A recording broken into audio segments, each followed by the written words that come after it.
In the current debate regarding radicalization and extremism, we hear a lot talking about Islamism on the one hand and far-right extremism on the other hand. We actually talk very seldom about the third form of extremism, which is far-left, and this happens in spite of the fact that Europol data show that this form of extremism is alive and kicking, and in many cases is even lethal. Why does this phenomenon occur? Much has to do with the sort of intellectual complacency towards the extreme left, often viewed as a sort of romantic, noble idea for furthering the source of humanity. A recent case that I can mention comes from my country, Italy, and is the case of a terrorist named Cesare Battisti that killed 4 innocent people and was protected for decades by intellectuals for no other reason than for being a communist and acting in the name of communism. This phenomenon occurs also at the policy and scholarly level. For instance, a document recently released by the European Union and the Council of Europe called Youth Work Against Violent Radicalization argues that far leftists do not act against democratic principles.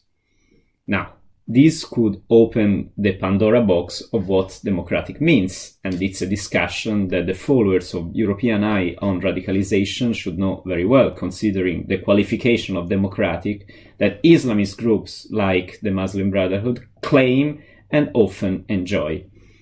The fact is that all extremists claim to act in the name of the people, or what they mean as people. And they do so because of the light at the end of the tunnel, because of the utopia of the perfect state and the perfect humanity that they are trying to attain, and to attain which violence is sort of justified and even sacred. This utopia will be reached, there is no question. Something which is common, another element, let's say, that is common to black, red, and green extremism is determinism. It's not by chance that Kandil, an expert of the Muslim Brotherhood, explains this concept by saying that what's for Marxist historical determinism is for Islamist religious determinism. And it means that in both cases, the perfect state, no matter if it's based on Sharia law, no matter if it's based on socialism, no matter if it's based on the purity of the race, will be finally attained. And to do so, every action is legitimate in a very strict Machiavellian way of thinking. The end justifies the means. And this concept also means that the enemy must be annihilated, and the enemy is the outgroup, the group of those who do not conform to the ideology or that are seen as a threat to the ideology. That's why the German-Egyptian intellectual Abdel Samad, who wrote an essay significantly titled Islamic Fascism, says that for communism, Nazism, and Islamism, a certain way of liberal democratic life is a threat.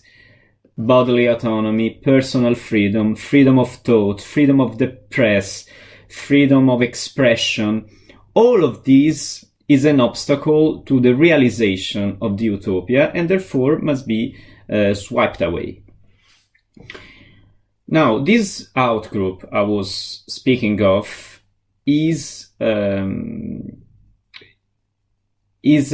seen in a very Manichaean way. There are the good and there are the bad. Whoever is not with the purity of the ideology is bad. It doesn't matter if he's a class enemy, if he's a God enemy, if he's an enemy of the nation, of the pure race. The concept behind it is exactly the same in all cases.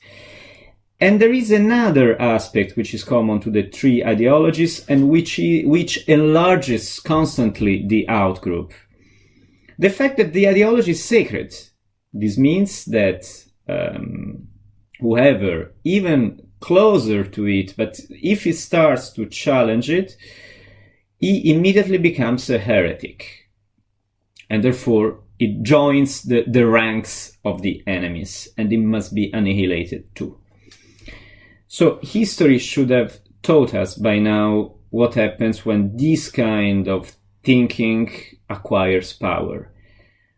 Nazism, communism, Maoism, Pol Pot, the Islamic State. No matter what is the ideology behind it, we see these common patterns always established, and the victims are always the same, the outcast, the outgroup. Whether Jews, Roma, homosexuals, Kulaki, class enemies, Yazidi, Christians, Muslims, it doesn't matter, because their persecution is justified by the same way of thinking.